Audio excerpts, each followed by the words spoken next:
I've noticed a trend in my coaching clients recently where they have this one single concept that they don't truly understand, and it's causing them to lose out on a lot of F2L efficiency. So let's talk about it today and how we can train it to make sure our F2Ls are more efficient going forward. So the biggest thing here is that whenever you have a single piece in a slot for a pair, people generally will just reduce down to a situation where both the pieces are in the top layer. However, whenever only one piece of your F2L pair is in a slot, you can always reduce down to a 3-mover with a single trigger. The thing that you want to keep in mind here is where the piece in the top layer is relative to the piece in the slot. For example here, if we're doing this red-blue pair, most people would probably just do L prime U L, and then they would solve this pair here. However, if you make sure that this corner is in any single spot, there's two ways that we can actually create a 3-mover with this corner situation and this edge. So I can do U, and then I can do L prime U prime L, and now I have a 3-mover. Or if I put this corner to the back here, I can do L prime U2 L, and I also get a 3-mover. Looking at this red-green pair here, I can create this into a 3-mover, not from this position. There's no way to create a 3-mover here. I can try all manner of combinations. This is either going to be L prime U prime L, L prime UL, or in this case, L prime U2L. We see none of these make a 3-mover. From here, if I do L prime UL, I don't get a pair. L prime U prime L doesn't get a pair either, but I can get a pair with L prime U2L, as you see here. Another way we could do this is from here. So I could do L prime U prime L, and we see I get a pair, or I could do L prime UL, and now I get a made pair.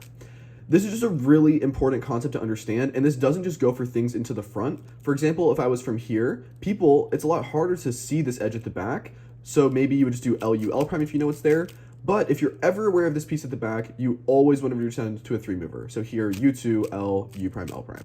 There's a handful of cases where now we have this red-green where we probably would need to rotate to make this the most effective way to do it. So you would rotate L prime UL. This is generally important because we want to rotate before solving misoriented edges, as now we get 7 moves for this pair from one position to look ahead, as opposed to just 3 moves from here and then 3 moves from here. But if I wanted to do this type of pair without rotating, I could do wide F, L, wide F prime. And now that makes my pair.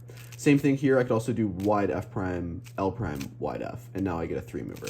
This is a tricky situation where people might not be able to understand how this pair works. For example, we have this red-green corner here and this red-green edge here. Most people would probably just do like R, U prime, R prime, and now you have this pair. You could do U2, make it a 5-mover, or you could do it as a 7-mover from here. However, the best way to actually do this is going to be, we see this edge is oriented, so red is on top, orange is our front color. If you know how to recognize oriented edges, this is an oriented edge. However, there's no manner of RU or RU prime or RU2 triggers that we can do to solve this edge, no matter its positioning, okay?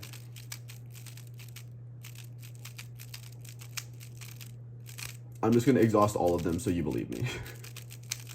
Okay, so we see that there's no way we can do it when the edge is in literally any of these positions. Instead, what we're going to do is we're going to put this edge at the back, and you need to understand that there's other ways we can take out this corner. So all of these are just like RU R prime triggers, but we can also extend this to sledge. So let's say this is from here. If I do sledge, well, this isn't right. However, if I'm from here, this isn't right. This isn't right. But if this edge is at the back and I have this corner here, sledge does set it up, okay? Instead of just doing only RU solutions, we could also do something like F prime U F, and that makes this pair. And that's typically what I would default to for this pair. And then again, let's look at this orange green. If I do RU R prime, I don't have a solution. RU prime R prime, this doesn't work. But if I do RU2 R prime, this does make it. And again, there's a lot of ways we could do this. We could do this from here. We could do RU R prime. Now this is a 3-mover. Or if we're from here, we could do F prime UF. The biggest thing that I want you to understand is that you need to be able to create 3-movers in any manner of position as long as one piece is in the middle layer. These aren't always the best pair to do. However, if this is like one of your last 2 pairs, you need to be able to do this as the proper solution every single time. One last thing here is that there is some cancels that are actually better. So in this instance here, let's say we're gonna do orange green. I see that if the corner's from here, I could do R, U prime, R prime, and now it's a 3-mover. So that's 1, 2, 3, 4, 5, 6, 7. However, the actual better way to do this is you can cancel some R moves here. So if I have the corner in this position, I could do R, U, R prime, U prime, R.